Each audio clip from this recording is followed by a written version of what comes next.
Bapak, Ibu, dan saudara-saudara yang terkasih dalam Tuhan Yesus Kristus, eh, di dalam dunia ini kita tidak selalu bertemu dengan orang yang baik atau orang yang jahat.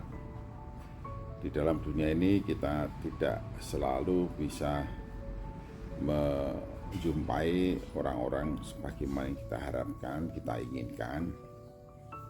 Di dalam dunia ini kita bisa bersentuhan, bersinggungan dengan berbagai macam orang, dengan berbagai macam karakter.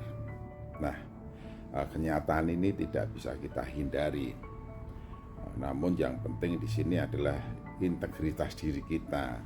Bagaimana kita secara konsisten berbuat, berjalan, bertindak, hidup sesuai dengan keinginan Tuhan, sesuai dengan ketetapan-ketetapannya, sesuai dengan perintah-perintahnya.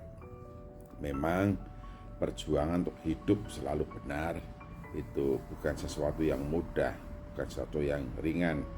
Tantangan utama sebenarnya dari keinginan diri sendiri, dari kemauan kita, dari selera kita, dari kesenangan kita. Namun apabila kita sudah mampu mengelola dan mengontrol diri hidup kita, bukan berarti kita tidak lagi menghadapi tantangan, rintangan, dan kesulitan untuk tetap hidup sesuai dengan perintah Tuhan.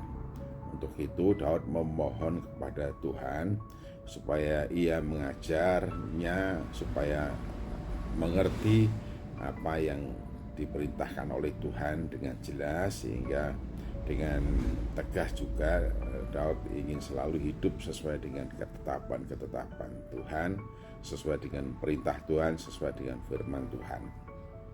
Bahkan Daud memberitahukan, aku ini hamba-Mu, ajarlah aku supaya aku mengerti apa yang Tuhan maksudkan, apa yang Tuhan inginkan, apa yang Tuhan kehendaki.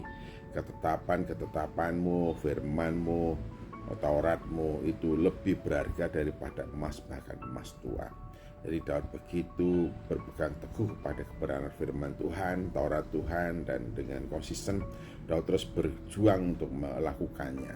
Nah, ia mengatakan bahwa tolonglah aku untuk mengatasi orang-orang yang tidak jujur, orang-orang yang suka berdusta.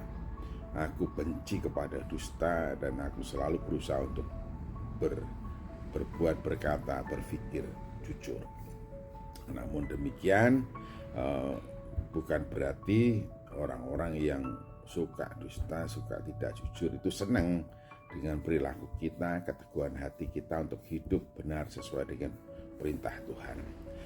Bahkan ada kalanya orang-orang itu, bukan ada kalanya, lingkungan tempat kita ini hidup, bergerak, berjuang, dan bekerja bisa saja memaksa kita untuk berlaku tidak jujur, untuk berdusta. Umpama di tengah-tengah para kolega kita yang korupsi, mereka tidak senang atas kejujuran kita, bahkan berusaha untuk menyingkirkan orang-orang jujur dari lingkungan pekerja mereka. Itu dialami oleh siapa saja. Oleh karena itu Daud memohon kepada Tuhan supaya Tuhan yang menjadi jaminan dan garansi bagaimana supaya ia dapat mengatasi lingkungan hidup yang sudah dipenuhi dengan orang-orang yang penuh dengan dusta dan penuh dengan ketidakjujuran. Daud ingin meminta Tuhan selalu melindungi dan perlindungan Tuhan dari orang-orang yang memaksakan kita untuk berbuat seperti apa yang biasa mereka lakukan. Jadi jangan sampai ketidakjujuran, dusta, dan ketidakbenaran mereka itu ditimpakan kepada kita dengan cara mereka itu memaksa, memojokkan kita untuk berbuat seperti apa yang mereka lakukan. Oleh karena itu Daud mengatakan, jangan sampai menyerahkanku kepada para pemeras-pemeras itu. Pemeras dalam pengertian adalah orang yang memaksakan kita untuk berbuat sama seperti yang mereka lakukan. Daud mohon supaya keadilan Tuhan ditegakkan. Ia katakan, aku telah berbuat dan berlaku adil, tegakkanlah keadilan-Mu. Ketika orang-orang yang memaksakan kehendaknya agar berbuat sama seperti yang mereka lakukan, pendirian Daud kekeh teguh bahwa ia benci dengan dusta, ia benci dengan ketidakjujuran, ia telah memilih yaitu jalan yang benar. Wah, ini sungguh-sungguh luar biasa. Keteguhan hati dan integritas diri Daud menjadi contoh dan teladan bagi kita.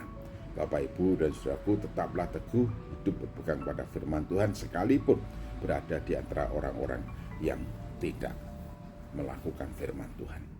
Tuhan Yesus Kristus